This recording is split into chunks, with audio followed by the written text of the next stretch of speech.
Hello students, this is Surbhi Tiwari and you are watching your favorite educational channel Magnet Brains, जहां पर हम आपको देते हैं 100% फ्री क्वालिटी एजुकेशन। और जब 100% कहा जाए तो इसका मतलब ये नहीं कि 2 चैप्टर के बाद आपको किसी भी तरीके का पेड सब्सक्रिप्शन लेना है। मैग्नेट ब्रेन्स पर CBSE, Hindi medium, English medium, state board, बहुत सारे फेमस राइटर्स की बुक का सॉल्यूशन, एनटीएससी ओलंपियाड जैसे कॉम्पिटिटिव एग्जाम के साथ साथ बहुत सारे एग्जाम्स की प्रिपरेशन करवाई जाती है और ये सब कुछ आपको मिलता है 100% फ्री ऑफ कॉस्ट। किसी भी तरीके का पेमेंट आपको करने की ज़रूरत नहीं है। तो चलिए शुरुआत करते हैं क्लास 6 के साइंस सब्जेक्ट की। इस साइंस सब्जेक्ट में हमने बहुत सारे चैप्टर्स ऑलरेडी पढ़ चुके हैं, जो कि आप इस वीडियो के डिस्क्रिप्शन बॉक्स के थ्रू तो देख ही सकते हैं, साथ ही साथ ऑफिशियल वेबसाइट से भी देख सकते हैं। वो कैसे देखेंगे तो इस वीडियो के लास्ट में मैं बताऊंगी। तो आज का ये जो वीडियो है इसका टॉपिक क्या है, तो हम स्टार्ट करने जा रहे हैं chapter number 15 that is air around us का next topic that is how is the oxygen in the atmosphere replaced. और एक छोटा सा रिकैप देखेंगे पूरे चैप्टर का कि हमने इस पूरे चैप्टर में क्या क्या पढ़ा था। तो अभी तक हमने ये देखा कि प्लांट जो है ये फोटोसिंथेसिस का प्रोसेस करके हमें ऑक्सीजन दे देते हैं। फिर हमने एयर के बारे में पढ़ा तो हमने ये जाना कि हमारे आसपास ये जो पूरी एयर है, हमारे आसपास पूरा एटमॉस्फेयर जो है वो कुछ इस तरह से है जैसे अर्थ को एक ब्लैंकेट उड़ा दिया गया हो। तो ब्लैंकेट की तरह ये चारों तरफ अर्थ के फैला हुआ है। अब इस एटमॉस्फेयर की अगर हम बात करें तो इस एटमॉस्फेयर में क्या क्या होता है। Atmosphere is the mixture of gases. Basically इसमें गैसेस का मिक्सचर है। क्या सिर्फ गैसेस रहती है? तो हमने आपको बताया था कि इसमें मॉइस्चर कंटेंट भी रहता है प्लस इसमें डस्ट भी रहती है। ठीक है, अब ये जो हमारे एटमॉस्फेयर के अंदर गैसेस है उसमें 78% आपका नाइट्रोजन है, 20% ऑक्सीजन है, बाकी के जो 1% है उसमें से other gases plus carbon dioxide included है। क्लियर है? तो अब आपको पता है कि सिर्फ 20% ही हमारे अर्थ पर ऑक्सीजन का परसेंटेज है, सिर्फ इतना ही परसेंटेज ऑक्सीजन रहता है। अब इतने सारे लोग हैं, प्लांट्स तो करते ही हैं रात में ऑक्सीजन का यूज, प्लस ह्यूमंस, एनिमल्स सभी के सभी अपने रेस्पिरेशन के लिए ऑक्सीजन का यूज़ करते हैं। अब ये जो वर्ड मैं बोल रही हूँ रेस्पिरेशन, रेस्पिरेशन वर्ड का क्या मतलब होता है? ऑक्सीजन का अंदर लेना। ठीक है, ऑक्सीजन को क्या करना? अंदर लेना। और ये ऑक्सीजन आपके फूड के साथ में, मतलब जो भी आपने खाया हुआ है उस फूड के साथ में जाकर के रिएक्ट करता है और आपको देता है एनर्जी।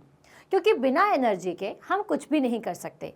जैसे ह्यूमंस कुछ एनर्जी के बिना नहीं कर सकते, उसी तरीके से प्लांट्स को भी एनर्जी की ज़रूरत पड़ती है और उसी तरीके से एनिमल्स को ज़रूरत पड़ती है।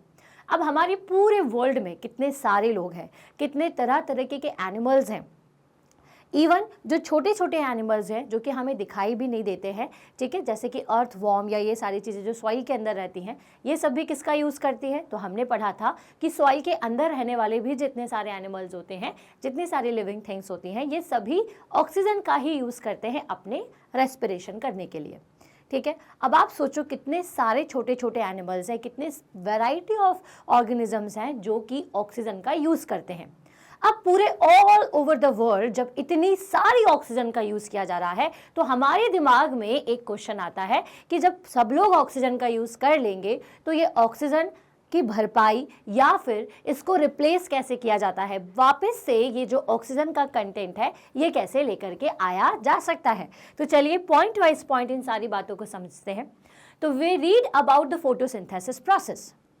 हमने फोटोसिंथेसिस की प्रोसेस पढ़ी हुई है क्योंकि हमें पता है कि फोटोसिंथेसिस की एक प्रोसेस ऐसी प्रोसेस है जिसकी मदद से हम ऑक्सीजन को एटमॉस्फेयर में भेज सकते हैं। मतलब कि हमारे एटमॉस्फेयर में ऑक्सीजन का लेवल जो है ये फोटोसिंथेसिस की मेथड से बना हुआ रह सकता है।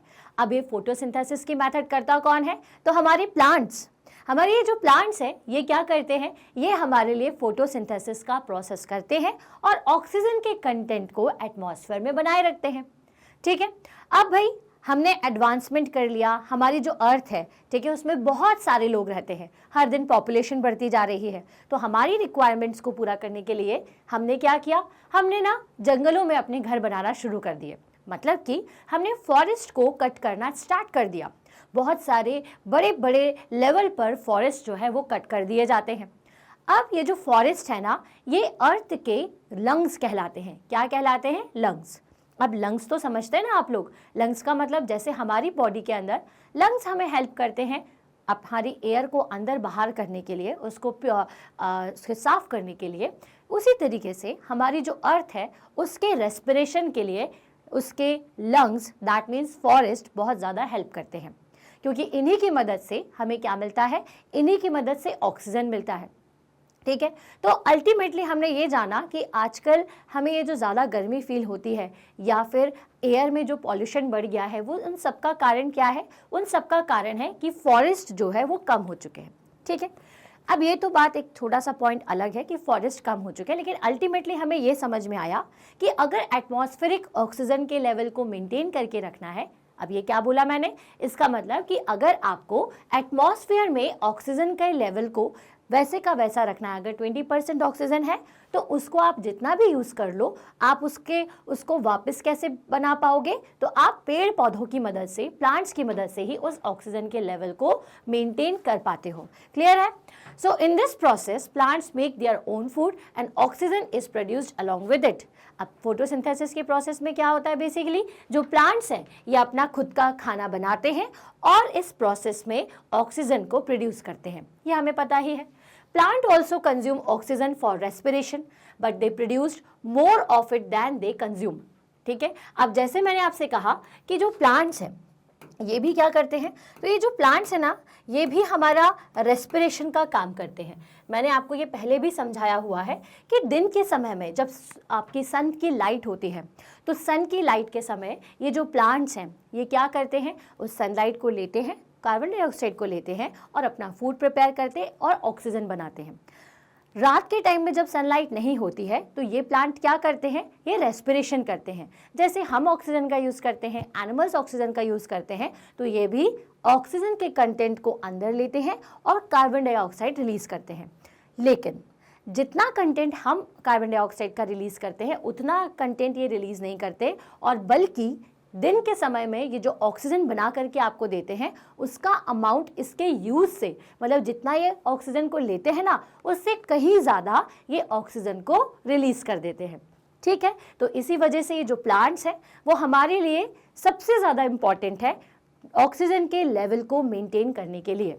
सो that is why we say plant produce oxygen. It is obvious that animal can not live without plants, और ये ऑब्वियस है कि हम प्लांट्स के बिना नहीं रह सकते, क्योंकि प्लांट नॉट ओनली हमें ऑक्सीजन प्रोवाइड करते हैं, सिर्फ ये ऑक्सीजन प्रोवाइड करने का काम करते हैं, बल्कि ये हमारी फूड रिक्वायरमेंट को भी पूरा करते हैं। तो कितने ज़्यादा इम्पॉर्टेंट है हमारे लिए प्लांट्स और ट्रीज़, और सोचिए कि हम हर तरीके से इन प्लांट्स और ट्रीज़ के पीछे पड़ गए हैं। पीछे पड़ने का मतलब क्या है कि हमें जब रहने के लिए जगह चाहिए थी तो हमने इनका जो मेन जगह थी, जंगल जो थे उन्हें कट करना शुरू कर दिया, हमने गार्डन्स कम कर दिए, हमने हमारे जो रोड्स हैं उनमें कंक्रीट बिछा दिया, तो जो पानी इनको चाहिए होता था सॉइल की मदद से वो उन्हें नहीं मिल पाता। बल्कि सबसे ज़्यादा इम्पॉर्टेंट अगर इंसान के लिए या कोई भी लिविंग ऑर्गेनिजम्स के लिए देखा जाए तो वो प्लांट ही है। ठीक है, साथ ही साथ प्लांट ह्यूमंस के लिए, एनिमल्स के लिए तो इम्पॉर्टेंट है, बल्कि प्लांट एक दूसरे के लिए भी इम्पॉर्टेंट होते हैं। कैसे होते हैं, तो ये 7th क्लास में जब आप आओगे तो आपको पता चलेगा कि जो प्लांट है, एक प्लांट दूसरे प्लांट की फूड रिक्वायरमेंट को भी पूरा कर देता है। आई बात समझ में? ठीक है, तो भाई प्लांट जो है वो बहुत इंपॉर्टेंट है, यही हमारे लिए ऑक्सीजन का सबसे बड़ा सोर्स है। क्लियर है? सो the balance of oxygen and carbon dioxide in the atmosphere is maintained through respiration in plants and animals and by the photosynthesis in the plants. तो बेसिकली ये जो पूरा बैलेंस बना हुआ रहता है ऑक्सीजन का, कार्बन डाइऑक्साइड का एटमॉस्फेयर में, वो कैसे बना हुआ रहता है, क्योंकि हम सब मिलकर के रेस्पिरेशन करते हैं।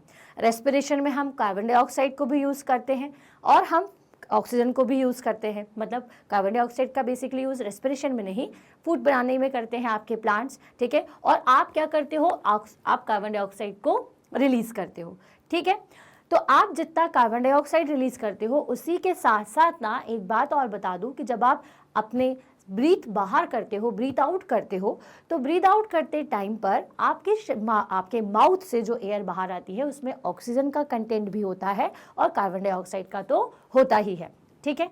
अब सोचिए कि सभी लोग कार्बन डाइऑक्साइड को बाहर कर रहे हैं और सिर्फ एक्सेप्ट करने का काम किसका है? एक्सेप्ट करने का काम है प्लांट्स का, ठीक है। अगर सबकी नंबर्स का मतलब समझते हैं, मतलब कि अगर 4 पेड़ हैं और 4 ही इंसान हैं, सबका नंबर सेम है, तो ये जो बैलेंस है ये अच्छे तरीके से बना हुआ रहेगा, ठीक है। क्योंकि हम कार्बन डाइऑक्साइड रिलीज कर रहे हैं और प्लांट क्या कर रहे हैं? ऑक्सीजन रिलीज कर रहे हैं। उसका अमाउंट हमारे कार्बन डाइऑक्साइड रिलीज करने से ज़्यादा होता है, ठीक है। फॉर एग्जाम्पल, अगर आप 2% रिलीज कर रहे हो तो वो कितना रिलीज करते हैं? 10%। तो मतलब उनका क्वांटिटी ऑक्सीजन की रिलीज करने का ज़्यादा है ना। तो ऑब्वियसली ज़्यादा होना भी चाहिए, क्योंकि प्लांट के ऊपर कौन कौन डिपेंड करता है? ह्यूमंस डिपेंड करते हैं, एनिमल्स डिपेंड करते हैं। तो अगर वो ज़्यादा नहीं रिलीज करेंगे ऑक्सीजन को, तो हमें ऑक्सीजन की कमी हो जाएगी, ठीक है। तो प्लांट जो है ये आपको बैलेंस करते हैं हमारे एटमॉस्फेयर को। प्लांट के साथ साथ ह्यूमंस, एनिमल्स, ये सभी लोग क्या करने का काम करते हैं? चीज़ों को बैलेंस करने का। जैसे कि अगर हम कार्बन डाइऑक्साइड रिलीज ना करें, ठीक है, तो प्लांट क्या करेंगे? सारी एक बार अगर उन्होंने सब कुछ यूज़ कर लिया, सारी कार्बन डाइऑक्साइड यूज़ कर लिया और फोटोसिंथेसिस कर लिया, तो फिर कार्बन डाइऑक्साइड की कमी हो जाएगी। इसीलिए हमारे शरीर में कार्बन डाइऑक्साइड बनता है, एनिमल के शरीर में कार्बन डाइऑक्साइड बनता है और वो हम एटमॉस्फेयर में रिलीज करते हैं। मतलब कि ये जो एयर है, इसके बैलेंस को बनाए रखने के लिए सभी का रेस्पिरेशन ज़रूरी है। सभी के रेस्पिरेशन के ज़रूरी होने के साथ साथ सभी के नंबर्स ज़रूरी है। प्लांट भी सफिशिएंट अमाउंट में होना चाहिए, ह्यूमंस भी, एनिमल्स भी, ताकि क्या हो सके? ताकि ये जो रेस्पिरेशन का पूरा प्रोसेस है और ये जो बैलेंस है हमारे एटमॉस्फेयर का, वो मेंटेन रह सके। क्लियर है? So this shows that the interdependence of plants and animals. तो इसका मतलब कि हर एक चीज़ एक दूसरे के ऊपर, एनिमल्स, प्लांट, हम सब एक दूसरे के ऊपर क्या है? इंटरडिपेंडेंट है। प्लांट एनिमल्स पर और एनिमल्स प्लांट पर डिपेंडेंट है, क्योंकि प्लांट को खाना बनाना है तो उसे कार्बन डाइऑक्साइड चाहिए, एनिमल्स को रेस्पिरेशन करना है तो उसे क्या चाहिए? उसे चाहिए ऑक्सीजन। इसका मतलब कि हम दोनों ही एक दूसरे पर पूरी तरीके से डिपेंड करते हैं। ऐसा नहीं है कि अगर ह्यूमंस कम हो जाए, एनिमल्स कम हो जाए तो सिर्फ प्लांट ही प्लांट रह जाएंगे, तो उनका भी फिर सर्वाइव करना मुश्किल हो जाएगा, क्योंकि रेस्पिरेशन के टाइम पर वो जितना कार्बन डाइऑक्साइड निकालते हैं वो उस क्वांटिटी से कम होता है जितना वो ऑक्सीजन रिलीज करते हैं। क्लियर है?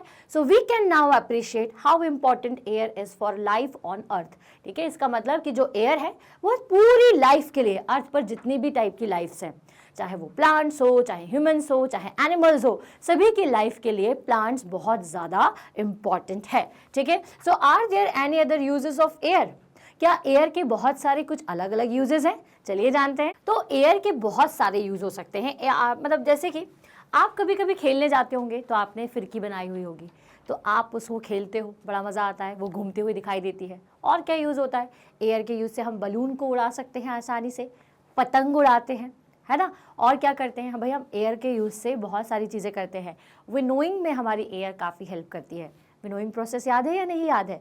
तो विनोइंग प्रोसेस अगर नहीं पता है तो मैं बता देती हूँ कि जो आपके फार्मर्स लोग होते हैं, जब वो अपने क्रॉप को कट करके लेके आते हैं, हार्वेस्ट कर करके लेके आते हैं, तो उसमें ना क्रॉप के सीड्स के साथ में थोड़ा कचरा भी होता है। तो हल्का कचरा होता है, मतलब कि लाइट वेट होता है, क्योंकि सूखा हुआ होता है। तो आपने देखा होगा कि कभी आपके हाथ में कुछ ऐसी चीज़ है जैसे कि आप स्टोन्स कलेक्ट करे हो और उसमें छोटी छोटी सी लीव्स हैं, तो आप क्या करते हो, ऐसे फूंक मारते हो, एयर ब्लो करते हो, और ये जितना भी सूखा कचरा है वो गिर जाता है दूर, और जो सॉलिड पार्ट है वो आपके हाथ में आ जाता है। तो विनोइंग प्रोसेस में लोग क्या करते हैं, सीड्स को रखते हैं जिसके अंदर आपके प्लांट के जितने भी डेड पार्टिकल्स हैं, डेड पार्टिकल्स मतलब कि सूखा हुआ जो ड्राई पीसेस है वो उसके साथ में मिले होते हैं, जैसे कि उसका सूखा हुआ स्टैम होता है, सूखी लीव्स होती हैं। ठीक है, क्योंकि ऑब्वियस सी बात है, सीड को अगर निकालोगे तो उसके साथ ये सारी चीज़ें भी आ जाएंगी। तो ये लोग क्या करते हैं कि इस तरह से एक सूपा, ठीक है, एक उनके पास ऐसा स्क्वायर सा इंस्ट्रूमेंट होता है, ठीक है, उसके अंदर ये सारा सामान रखते हैं, अनाज रखते हैं, और इस तरह से हिलाते जाते हैं, और एक साइड पर रख देते हैं फ़ैन। ठीक है, उस फैन से आती है एयर, और ये एयर क्या करती है, ये एयर आपके जो सीड्स हैं उनको एक जगह पर, और जो हल्के पार्टिकल्स हैं वो हवा के साथ में दूसरी जगह पर जाकर के गिर जाते हैं। आई बात समझ में? तो बेसिकली क्या होता है कि जो सॉलिड पार्टिकल है वो वेट में ज़्यादा है, तो वो हवा से उड़ते नहीं है, लेकिन जो हल्के पार्टिकल्स हैं वो दूर उड़ जाते हैं। तो इस प्रोसेस से क्या कर लेते हैं वो लोग, सीड्स को और उसके अंदर जितना भी कचरा है उसे अलग कर लेते हैं। समझ में आ गई बात? तो ये एक प्रोसेस है विनोइंग की प्रोसेस, जिसमें हम एयर का यूज़ करते हैं।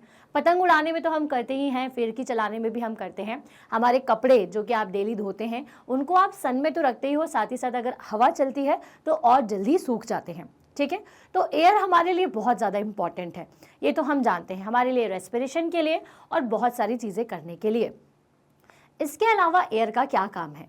तो आपने सुना होगा विंड मिल्स का नाम। ठीक है, बड़ी बड़ी सी जो फिरकी आपके हाथ में है वैसी ही एक बड़ी बड़ी सी फिरकियाँ आपने देखी होंगी। तो वो क्या होते हैं, विंड मिल्स के फैंस होते हैं बेसिकली, जिसमें बड़े बड़े से विंग्स लगे हुए होते हैं, कुछ इस तरह से होती है वो। ठीक है, ऐसी। ठीक है, तो ये आपने जनरली कहाँ देखा होगा, हाईवे पर या फिर जहाँ पर बड़े बड़े से आपके क्या होते हैं, पहाड़ी एरियाज़ होते हैं, वहाँ पर आपने इस तरह से विंड मिल्स को देखा होगा। ठीक है, तो ये बेसिकली फिरकियाँ क्यों लगी हुई होती हैं, इनका काम क्या होता है? तो हमारी एयर क्या है, एक तरीके की एनर्जी है।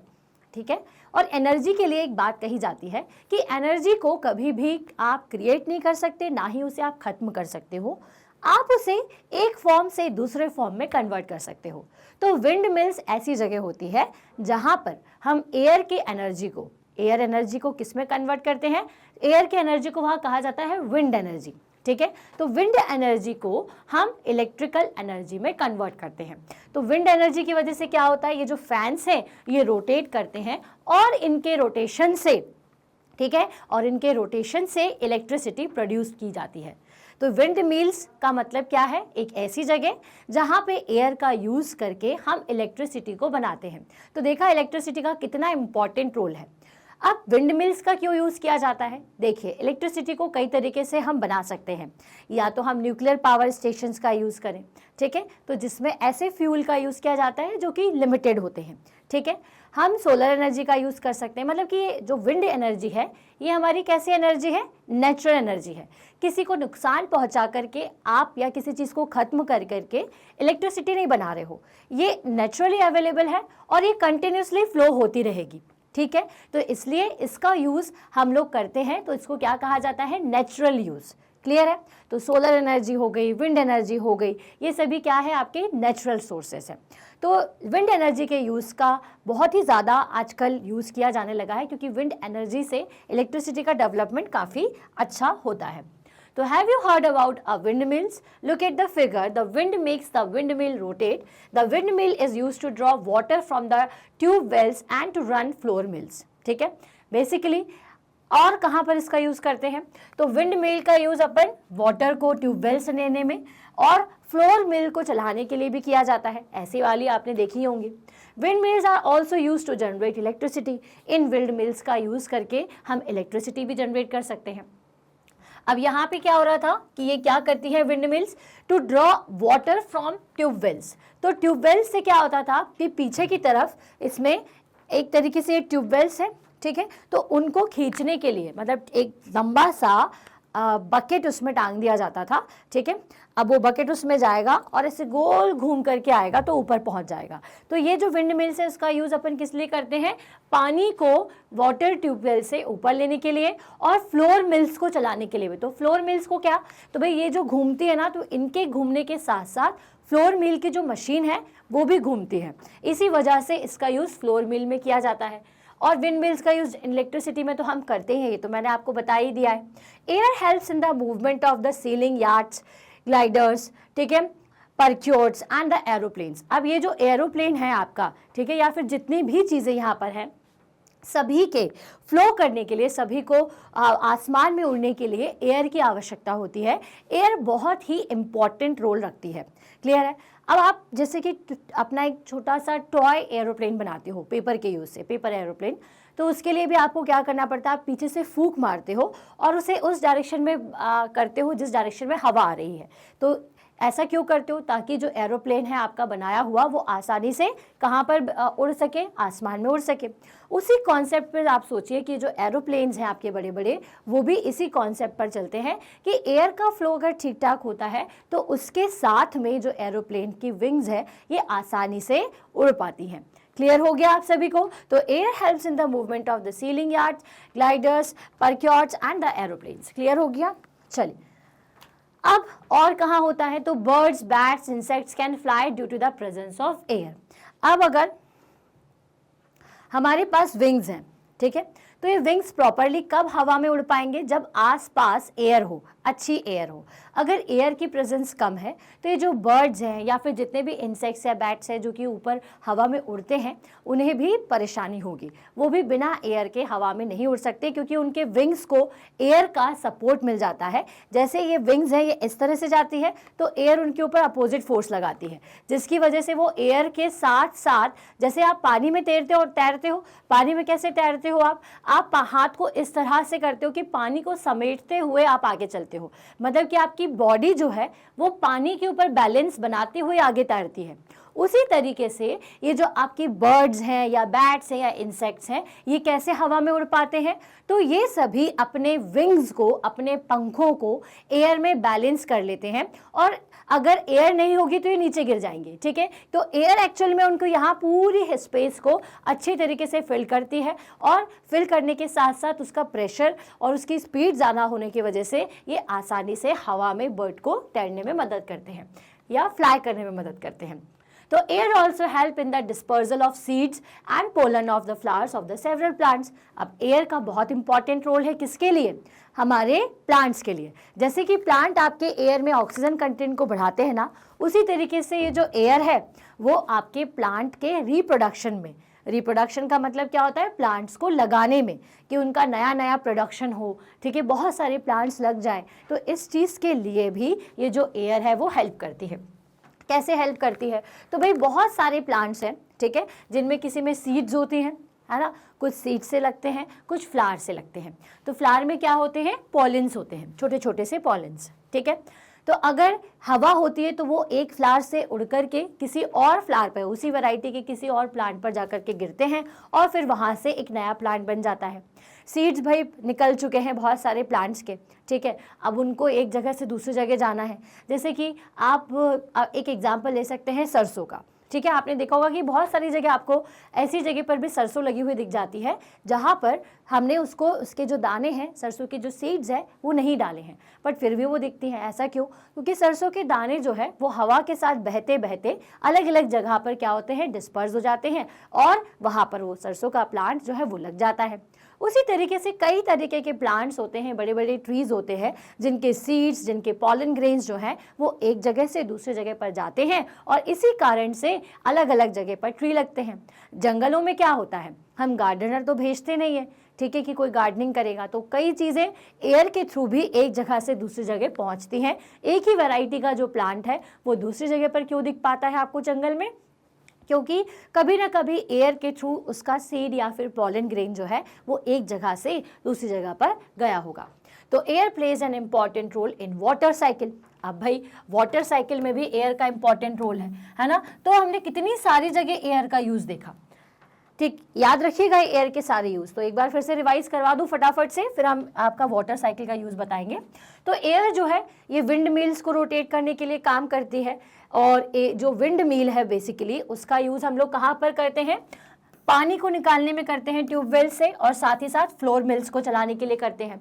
यही जो विंड मिल्स है इनका यूज़ किस लिए किया जाता है? इलेक्ट्रिसिटी को प्रोड्यूस करने के लिए, जनरेशन ऑफ इलेक्ट्रिसिटी के लिए। एरोप्लेन्स या फिर जितने भी आपके यार्ड्स हैं, इन सबको चलाने के लिए भी किसकी आवश्यकता होती है? किसकी मदद ली जाती है? एयर की हेल्प लगती है, ठीक है। अब ये तो हमारी ह्यूमन थिंग्स हो गई सारी की सारी। अब अगर अपन नेचुरल चीज़ों की बात करें तो जितनी भी चीज़ें आसमान में उड़ती हैं, फ्लाई करती हैं, जैसे बर्ड, बैट्स, इंसेक्ट्स, जितने भी लोग फ्लाई करते हैं वो सभी एयर की हेल्प की मदद से ही फ्लाई कर पाते हैं। और एयर जो है ये बर्ड्स को तो हेल्प करती है, प्लांट को भी मदद करती है। कैसे मदद करती है? तो रेस्पिरेशन तो प्लांट्स करते ही हैं, और फोटोसिंथेसिस तो करते ही हैं प्लांट एयर की मदद से। बट एयर जो है ये इनके रिप्रोडक्शन में, किसमें? रिप्रोडक्शन में भी हेल्प करती है। क्लियर हो गया? अब अगर बात की जाए कि वाटर साइकिल में किस तरह करती है। तो वाटर साइकिल आप सबको याद होगा, हमने लास्ट चैप्टर में ही पढ़ा था वाटर साइकिल के बारे में। तो वाटर साइकिल में क्या करती है कि जब पानी जो है वो वेपर के फॉर्म में बढ़ता है, बन जाता है, कन्वर्ट हो जाता है, तो ये वेपर किसके साथ में, एयर के साथ में क्या होती है, ऊपर की तरफ आती है। ठीक है, तो मतलब वेपर को मेनली एक जगह से दूसरे जगह ले जाने का काम कौन करता है, एयर। ठीक है, एयर ही है जो कि वेपर को नीचे से ऊपर की तरफ लेकर के जाएगी। ऊपर जहाँ ठंडी एयर होगी वहाँ जाकर के जो वाटर वेपर है वो अगेन से वाटर ड्रॉप में कन्वर्ट होंगे। और वाटर ड्रॉप भी बेसिकली क्या है, एयर के ऊपर फ्लो वाटर ड्रॉप में कन्वर्ट होंगे। देन फिर क्या होता है कि वाटर ड्रॉप से क्लाउड्स बनते हैं। और ये क्लाउड क्या है, बेसिकली एक बहुत बड़ी सी पानी की बूंद है जो कि किसकी मदद से एक जगह से दूसरी जगह जाती है, एयर की मदद से। तो ये जो क्लाउड आपको दिखते हैं ये एक्चुअल में पानी है जो कि हवा की मदद से एक जगह से दूसरी जगह पर जाता है और जब हैवी हो जाता है तो बारिश के जैसे नीचे गिर जाता है।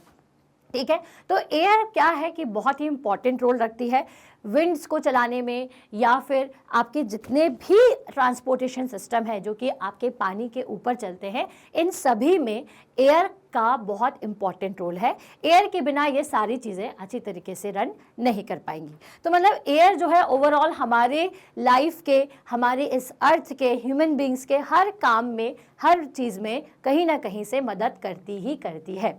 ठीक है, अब ये जो एयर चैप्टर है इसको और अच्छी तरीके से हम 7th क्लास में समझेंगे और ये देखेंगे कि एयर प्रेशर क्या होता है। 6th क्लास के लिए अभी इतना काफ़ी है कि एयर क्या होती है, एयर का कंपोजिशन क्या है, एयर में कौन कौन सी गैसेस मौजूद होती हैं जिसमें कंपोजिशन में हमने सीखा, प्लस उसके बाद ये जाना कि ऑक्सीजन की रिक्वायरमेंट किस किस को होती है, सॉइल के अंदर एयर कैसे छोटे एनिमल्स ले पाते हैं या पानी के अंदर रहने वाले लोग कैसे एयर को लेते हैं। तो हमने ये जाना कि वाटर के अंदर ये जो एयर है वो डिसॉल्व हो जाती है, जिसका यूज़ एक्वेटिक एनिमल कर पाते हैं जिनकी बॉडी उस हिसाब से बनी हुई होती है। और भी हमने एयर के काफ़ी सारे यूजेस जाने और इसके साथ इस टॉपिक के साथ में, ठीक है, हम खत्म करेंगे इस चैप्टर को। चैप्टर खत्म हो इससे पहले फटाफट से पॉइंट बाय पॉइंट जितनी भी चीज़ें मैंने आपको बताई हैं अभी, वो सभी हम एक रिकैप में देख लेते हैं। तो air is found everywhere, we can not see air but we can feel it. हमारे चारों तरफ एयर है, जैसा कि मैंने आपको बताया है। एयर हमारे एटमॉस्फेयर को बनाती है। एटमॉस्फेयर को समझना हो या एयर का हमारे चारों तरफ होना समझना है तो इसको कैसे समझोगे, जैसे कि आप अपने आप को ब्लैंकेट से कवर करते हैं उसी तरीके से ये जो एयर है ये हमारे पूरे अर्थ को कवर की हुई है। क्लियर है? अब ये जो एयर है बेसिकली इसको हम ना तो देख सकते हैं ना ही कुछ उसको फील कर सकते हैं। ठीक है, अगर अभी मैं यहाँ पर खड़ी हुई हूँ तो मुझे बिल्कुल एयर फील नहीं होगी, लेकिन अगर एयर में वेलोसिटी है, एयर तेज़ी से बह रही है, ठीक है, इधर से उधर, तो वो मुझे फील होगी। एयर में कोई भी स्मेल नहीं होती तो हम उसको सूंघ भी नहीं सकते कोई स्पेशल टाइप का। ठीक है, तो air in motion is called the wind. और जब एयर का मोशन होता है तो आप उसे क्या कहते हो, विंड कहते हो। तो जब आपके हवा में बाल उड़ना शुरू हो जाते हैं या कपड़े उड़ना या कई बार घर उड़ना शुरू हो जाता है तो वो बेसिकली किसके वजह से होता है कि एयर जो है वो एक जगह से दूसरी जगह जा रही है, वो भी स्पीड में। तो एयर का एक जगह से दूसरी जगह जाना क्या कहलाता है, उसका मोशन कहलाता है। और एयर के इसी मोशन को क्या कहते हैं अपन, विंड कहते हैं। ठीक है, सो एयर ऑक्यूपाइज स्पेस। अब आप सोचोगे कि हमारे चारों तरफ तो हमें कुछ नहीं दिख रहा, यहाँ पे सिर्फ किस किस चीज़ ने स्पेस को ऑक्यूपाई किया है। तो हमारे पास इतनी जगह थी, इसमें मेरे टेबल ने, एक चेयर ने, एक कंप्यूटर ने, एक टीवी ने, एक रेफ्रिजरेटर ने, सिर्फ इन्होंने ही स्पेस ऑक्यूपाई किया है, बाकी तो किसी ने किया नहीं। या फिर पानी कहीं पड़ा हुआ है तो पानी ने उतना स्पेस ऑक्यूपाई कर लिया, ऐसा अपन सोचते हैं। बट एक्चुअल में एयर भी क्या करती है, स्पेस को ऑक्यूपाई करती है। हमारे चारों तरफ जो चीज़ें रखी हुई है सभी के आसपास एयर का क्या होता है, स्पेस होता है। सभी में एयर मौजूद है, हर चीज़ के आसपास एयर ने अपनी पूरी जगह कवर की हुई है। तो एयर क्या करती है, स्पेस को भी ऑक्यूपाई करती है। Air is present in water and soil. अब कई बच्चों को कन्फ्यूजन था आज तक कि जो एयर है वो पानी के अंदर या सॉइल में नहीं, बस ऊपर ऊपर सरफेस के ऊपर होती है।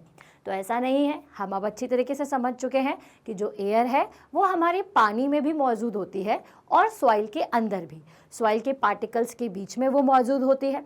ठीक है, अब बस ये हो जाता है कि जब उसमें बहुत तेज़ बारिश आती है तो सॉइल के पार्टिकल पानी से पूरी तरीके से कवर हो जाते हैं, ठीक है। तो क्या होता है कि जो एनिमल्स उसके अंदर रहते हैं उनको बाहर आना पड़ता है, बट बेसिकली क्या होता है कि उस पानी के साथ में एयर भी क्या होने लगती है, घुलने लग जाती है, ठीक है। लेकिन वो एनिमल क्योंकि उस ऑक्सीजन का यूज़ नहीं कर सकते इसलिए वो ऊपर आ जाते हैं।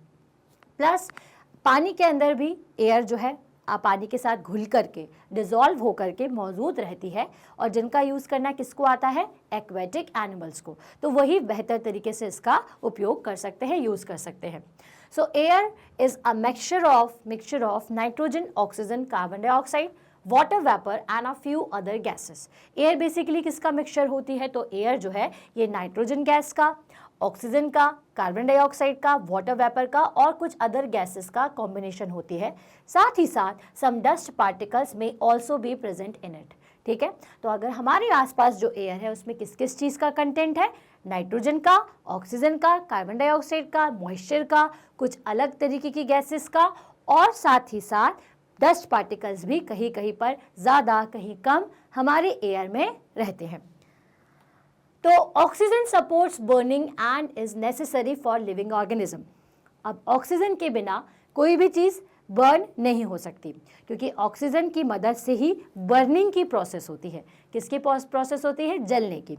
इस चीज़ को कैसे जाना था, तो हमने कैंडल ली, उस कैंडल को ग्लास से कवर कर दिया, तो क्या हुआ, अंदर की जितनी भी ऑक्सीजन थी वो जब तक थी तब तक तो कैंडल जला, लेकिन जलने की वजह से जो ऑक्सीजन आपकी बर्न हो गई, फिर वहाँ पर कोई ऑक्सीजन नहीं बची और जो कैंडल है वो बुझ गई। तो इससे क्या समझ में आ गया कि बिना ऑक्सीजन के कैंडल नहीं जल सकती, और कैंडल कैसे जलती है, ऑक्सीजन का यूज़ करके ही जलती है। इसी कारण से ग्लास के अंदर जितनी ऑक्सीजन थी वो जल गई, वो खत्म हो गई, क्योंकि उसने बर्निंग कर दी, जितना कंटेंट उसके अंदर था उतनी देर तक बर्निंग कर दी, और फिर धीरे धीरे वो बुझ गई।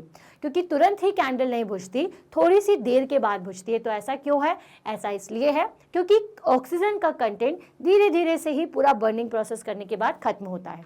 क्लियर है। तो oxygen supports burning and it is necessary for living organism. अब सभी लिविंग ऑर्गेनिज्म के लिए नेसेसरी है, ये बात भी हम जान चुके हैं, क्योंकि सारे ही लिविंग ऑर्गेनिज्म क्या करते हैं, सारे ही लिविंग ऑर्गेनिजम्स रेस्पिरेशन करते हैं।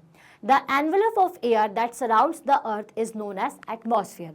तो वो एनवलप मतलब एक पूरा का पूरा एक पूरा ब्लैंकेट आप तो समझो, जो कि आपकी अर्थ को सराउंड करता है, पूरी तरीके से कवर करता है, उसे हम एटमॉस्फेयर कहते हैं।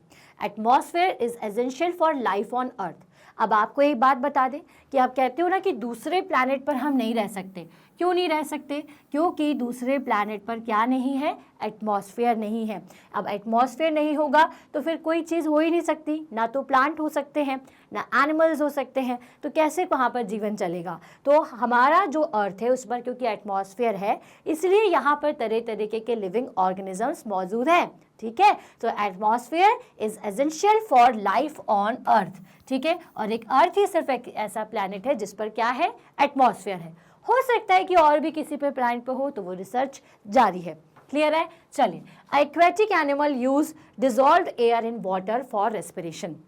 जितने भी एक्वेटिक एनिमल्स हैं वो किसका यूज़ करते हैं, तो पानी के अंदर जो ऑक्सीजन पानी के साथ में डिजॉल्व होती है उस पूरी ऑक्सीजन का यूज़ करते हैं aquatic animals, like fishes, octopus. ये सारे एनिमल्स क्या करते हैं, पानी का यूज़ करते हैं। कुछ एनिमल्स ऐसे होते हैं जो कि पानी के अंदर घुली हुई डिजॉल्व ऑक्सीजन का यूज़ नहीं कर पाते, क्योंकि उनके अंदर गिल्स प्रेजेंट नहीं होते। तो इस कंडीशन में वो क्या करते हैं, जैसे कि आपका वेल एंड शार्क्स, ये क्या करती है, ये जनरली पानी की सरफेस के पास ही रहती है, और आप देखते हो थोड़ी थोड़ी देर में ये ऊपर से नीचे कूदना या फिर जंप करते हुए आपको दिखती है। तो ये क्यों दिखती है, क्योंकि ये एटमॉस्फेयर से ऑक्सीजन के कंटेंट को यूज़ करती हैं, देन नीचे आती हैं, फिर अपना खाना खाती हैं, फिर जब उनको लगता है कि हमें सांस लेना है, रेस्पिरेशन करना है, तो ये ऊपर आती हैं। समझ में आई बात। चलिए, so aquatic animal use dissolved air in water for respiration. Plants and animal depends on each other for exchange of oxygen and carbon dioxide from air. हमारे एटमॉस्फेयर के बैलेंस को बनाने के लिए, बैलेंस बनाने का मतलब ये है ऑक्सीजन का कंटेंट, कार्बन डाइऑक्साइड का कंटेंट सब कुछ मेंटेन रहे, बैलेंस्ड रहे, इसके लिए प्लांट और एनिमल मिलजुल कर काम करते हैं। प्लांट ऑक्सीजन तो एनिमल्स कार्बन डाइऑक्साइड रिलीज करते हैं और इस तरह से ये जो पूरा एटमॉस्फेयर का बैलेंस है वो बना हुआ रहता है। क्लियर हो गया आप सभी को? तो भाई ये है आपका एक छोटा सा रिकैप जिससे हमने पूरे एयर अराउंड अस के चैप्टर में क्या क्या पढ़ा था ये हमने समझ लिया। आई होप आपको ये चैप्टर बहुत अच्छी तरीके से समझ में आया होगा। सारे ही वीडियोस को देखने के लिए आप क्या करेंगे, तो जितने वीडियोस हैं चैप्टर नंबर 15 के हो चाहे आपके चैप्टर 1 से चैप्टर 14 तक जो भी चैप्टर पढ़ना हो, हर एक का अलग अलग हमने वीडियो बनाया हुआ है। जैसे चैप्टर 15 का ये वीडियो देख रहे हो ना, वैसे ही सबके बने हुए हैं। आप कैसे देख सकते हो, तो वीडियो के डिस्क्रिप्शन बॉक्स से आपको लिंक मिल जाएगा। नहीं तो आप क्या करिए, गूगल पर जाइए या यूट्यूब पर भी सर्च कर सकते हैं, गूगल पर भी सर्च कर सकते हैं। सो गूगल पे जब आप डालेंगे magnetbrains.com, तो magnetbrains.com डालते साथ ही आपको इस तरह से स्क्रीन दिखेगी जिसमें आपको अपना कोर्स सिलेक्ट करना है। जैसे आप सीबीएसई इंग्लिश मीडियम से हैं तो क्या सिलेक्ट करेंगे, सीबीएसई इंग्लिश मीडियम। सो आपने सीबीएसई इंग्लिश मीडियम चूज़ कर लिया। देन उसके बाद आपको सिलेक्ट करना है आपकी क्लास, तो आप हैं 6th क्लास से तो 6th को चूज़ कर लीजिए। देन आपको सिलेक्ट करना है कि जो आप पढ़ना चाहते हैं, क्योंकि जैसे आप सिलेक्ट करोगे ना इस तरह से आपको सारे फोल्डर्स दिख जाएंगे, मैथ, साइंस, इंग्लिश, हिंदी सबके। फॉर एग्जाम्पल आपको साइंस पढ़ना है बाय सुरभि तिवारी, तो आप वॉच नाउ कर दीजिए। वॉच नाउ करते साथ ही मतलब जैसे ही क्लिक करोगे इस तरह से स्क्रीन ओपन हो जाती है। इस स्क्रीन में आप देखोगे कि नीचे की तरफ सारे चैप्टर्स दिए हुए हैं। चैप्टर्स हैं, उनके एक एक वीडियो अलग अलग हैं, तो जो भी वीडियो देखना है उसको क्लिक करो। क्लिक करते साथ ही इस तरह से वीडियो ओपन हो जाएगा, जिसे स्टार्टिंग से एंड तक पूरा ज़रूर देखिएगा, तभी आपको टॉपिक बहुत अच्छी तरीके से समझ में आएगा। जब आप पूरा वीडियो देख लें, आपको पसंद आए तो इसे लाइक एंड कमेंट ज़रूर करके हमें बताइए और इसे शेयर करिए अपने सेम क्लास के स्टूडेंट्स के साथ ही साथ उन सभी स्टूडेंट्स के साथ जो कि किंडरगार्टन से क्लास 12 तक के स्टूडेंट्स हैं, क्योंकि मैग्नेट ब्रेन्स पर 100% फ्री क्लासेस दी जाती हैं किंडरगार्टन से क्लास 12 तक। तो ज़्यादा से ज़्यादा लाइक और शेयर करो ताकि सभी को इसका बेनिफिट मिले। और चैनल को सब्सक्राइब करना बिल्कुल भी नहीं भूलना है, क्योंकि सब्सक्राइब करने से आपकी क्लास से रिलेटेड, आपके सब्जेक्ट से रिलेटेड सारी जो इन्फॉर्मेशन है आप तक बहुत जल्दी से पहुंच जाती है। तो हम मिलेंगे हमारे नेक्स्ट वीडियो में। Till then stay happy, stay healthy. Thank you so much.